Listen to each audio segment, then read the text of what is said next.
What's going on, everybody? Happy 4th of July. Super D's Master bringing you Season 3 of Coach Baker's Dynasty series. We're going to be working our way through the coaching carousel, through all the off-season goodies, and then also halfway through Season 3. We've got all kinds of big action coming up for you. The fireworks are flying off of Rondale. He's looking to have a huge junior year. Just reached over 25 subscribers. If you haven't already, go ahead and hit that subscribe, hit the like. Now let's jump right into episode 11. After Purdue's record-setting season last year, Coach Baker gets 6 offers. The problem with Bowling Green, Georgia State, South Alabama, UTEP, Eastern Carolina, and Ragin' Cajun U, though, is that they don't have big enough stadiums. Coach Baker's afraid he won't be able to attract those big-time recruits if he can't field 60 to 80, 90,000 fans. So even though he does want to leave, he'll end up staying at Purdue for at least one more season. The NFL comes knocking, wants 3 of our guys for the first round, 1 of our guys for the 4th round, Neil Bailey, Hopkins, and McCann, and then we also had 1 guy transfer out, Smith, a strong safety, but we're getting Western Kentucky transfer James Harrell. He can fill his shoes. Currently, Coach Baker and that Purdue staff have wrangled in the 5th best recruiting class in the country, one of the best in school history. What an accomplishment for these guys. We've only got 10,000 points for our off-season recruiting. Let's get those put on John Hall, Jeff Mason, PJ McCauley, Ben McCollum, as well as Jason Williams, just trying to fill in some of those voids that we still have in our offense and defense. Once we sim to the end of the offseason recruiting, we see that we didn't fare so well. We missed out on a lot of those big recruits that we were still going after, but we still signed a top 5 class. Only have 4 guys 90 or above. This could be a long season. Buckle up, everybody. I will say, the recruits interested in Purdue this year are a lot better than the first couple years. We'll just have to jump over to that during the season and see kind of where they fall. If we look at the depth chart, kicking off Season 3, we're finally starting to get the type of players that we like to have on our team. Speed and size. We want to get them on the outside, be able to blow the top off the defense, and really just work you down in the trenches. Offense and defense both. Now, we're definitely not polished by any means. We still have many areas that we can improve on, but overall, this team is coming together nicely. Give this coaching staff another year or two, and we should be right there with Stanford, Alabama, Georgia, Clemson, teams like that. Coach Baker gets the schedule set, and it looks like we're making a trip out to California right off the bat, and then down to Texas for our next game, and then our usual in-conference season schedule. Coming into Season 3, Coach Baker wanted to try something new to kind of spice things up, give this Dynasty series a bit more of a challenge. We can only play 4 games this season, so that means we'll be simming a lot, but we'll breeze through this season pretty quickly. Jumping over and looking at that next round of recruits, we weren't able to sign a high-profile tight end last year, so let's try to get Eric Lewis committed to the team. I also like this Cedric Jones as well as Ray DeLoach. I just like that name as well as his skill set. I think he could be a good athletic quarterback for us. We need another guy on the O-line, so let's get after this Marcus Utley. I like a D-end for either D-tackle or D-end, so we'll go after Justin Bray and Tyler Gilmore. We need another middle linebacker, even outside linebacker. Gonna go after Brian Alexander. What a good-looking backer. Really liking this Marcus Reed guy. He could be the stud of that middle defense for us. John Paul Johnson could lock things down for us on the outside, especially with help from Chris Bryant over the top. First game of the season sees the odds stacked against us, but that's never meant anything to us before.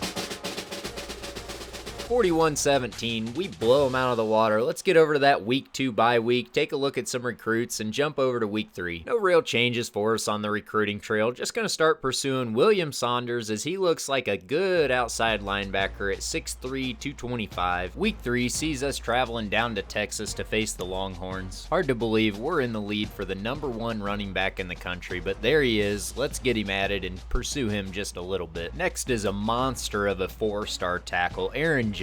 We're going to go after him as well. Remember, we can only play 4 games all season long. 2 of them are going to be the conference championship and the natty if we make it, so we're going to have to send this one.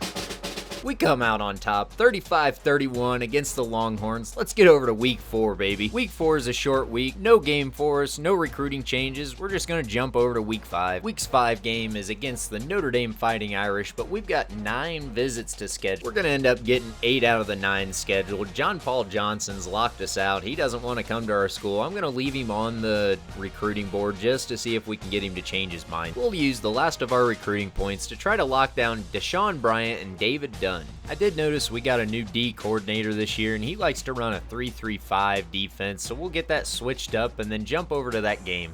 We do have a couple recruits scheduled. Just think how great it would be if we could get those 3 guys to commit. For the Irish, Ian Book and Cole Kmet look to anchor the offense down while Owusu Koromoa takes care of them on defense. Purdue gets the ball from the opening kickoff, and Engel gets the nod from Coach Baker as he's now our starting quarterback. As a sophomore now, he's had a chance to work on his accuracy a bit in the offseason. Initially, from first impressions here, it seems like he's able to hit some of those throws that he wasn't quite able to make last year. From an offensive standpoint, our offense is going to look pretty much about the same as last year. We've still got Sparks and Moore lined up outside, and then we've got Horvath in the backfield. Pittman's lined up at tight end. He's a new face, a senior with some big shoes to fill as he's taken over for Hopkins, a 3-year starter for us. Pittman comes out on that first drive, finds the end zone for us, giving us the lead 7-0. But the Irish are able to answer quickly with their own touchdown, tying us up at 7. Engel comes back out, hitting the ground hard with his legs to begin with, and then he whips the ball down the field to Darius Pittman, getting us on the other side of the field into Notre Dame territory where he can find Jared Sparks, almost putting us inside the red zone, baby. I'm telling you, we are knocking on the door. Engel is able to find Pittman sitting inside that zone defense the Irish have been running, and that sets up a Horvath touchdown where Engel hands it off from the 3-yard line and he punches it in, giving us a score 14-7. Our defense is able to put the clamps on Cole Kmet and Ian Book as they're shut down right before the end of the first quarter, sending our offense back out, and we end up finding Rondale Moore for this nasty 69-yard house call. He takes it all the way on a 10-yard curl route, showing some power by the little guy as he runs over the cornerback and finds the end zone. We're about to the halfway point of the second quarter, and the Irish have worked themselves into just a little bit of a hole as we're able to come back out on offense as they only kick a field goal, and Engel finds Moore. He breaks a tackle and takes it to the house again for 43-yard TD reception, making the score 28-10. We get the ball back on offense with about a minute and a half to go in the first half. After an Irish TD, we know we must score on this drive because the Irish are getting the ball to start the second half, and they're only down 11, so we don't want to give them a chance to get back in this game. Engel comes out, finding his receivers standing wide open on some man coverage, on some zone coverage, you name it, we're beating it all. We don't even have to use any timeouts as we get inside the red zone with about 30 seconds to go, and Engel hands it off to Horvath, who finds the end zone from 9 yards out, giving us a score right before halftime, a 35-17. The Irish are shut down on offense coming out of the locker room from half, getting us the ball back, but they do get us in a 3rd and short and even a 4th and short situation, but we give it to Horvath, who converts it and gets us a first down. This means Coach Baker and the offense can just call some run plays, milk some time off that clock, play it a little conservative, and just come out of this game with a W. Horvath grins ear to ear when he hears Coach Baker say that he's going to be the workhorse of this second half. He keeps getting handoffs, and every time they get us in a 3rd and short or a 4th and short situation, Coach Baker gains confidence in his tailback as he's able to convert those first downs and keep moving the chains down the field. Horvath is a good demonstration on this drive of how speed and size can just put a hurting on somebody. He's 6'3", 230 some pounds, and runs a 4.36 40. The defense just can't find an answer for him as we're about halfway through the fourth quarter. We're working our way inside the red zone and getting inside scoring position where we just keep giving it to the workhorse, and he keeps diving inside right behind the center and guard until he finds the end zone from 5 yards out. This puts the game out of reach for the Irish. Even though they do score on their next drive, we get the ball back with about 15 seconds to go, and we just take a knee, finishing the game. Final score 42-24. Michael Engel comes out with player of the game, nearly 350 yards passing. His performance keeps us undefeated at 3-0, kind of embarrassing the Irish, beating them by 3 scores. Let's jump over to that Week 6 matchup against Illinois. The dominating performance by our offense and defense convinces Justin Bray that he's ready ready to be a Boilermaker, welcome to the club, son. The Boilermakers come into this week 3-0, ranked 6th in the country, facing off against a mediocre opponent. We take a look at our recruits. Coach Baker's going to top off William Sanders, along with Aaron Jones. He's a big-time tackle that I'd like to see be a Boilermaker, and we're way behind on him. We spend the rest of our recruiting points on scouting and offering scholarship, then we'll sim this week and jump over to that Week 7 matchup against the Iowa Hawkeyes.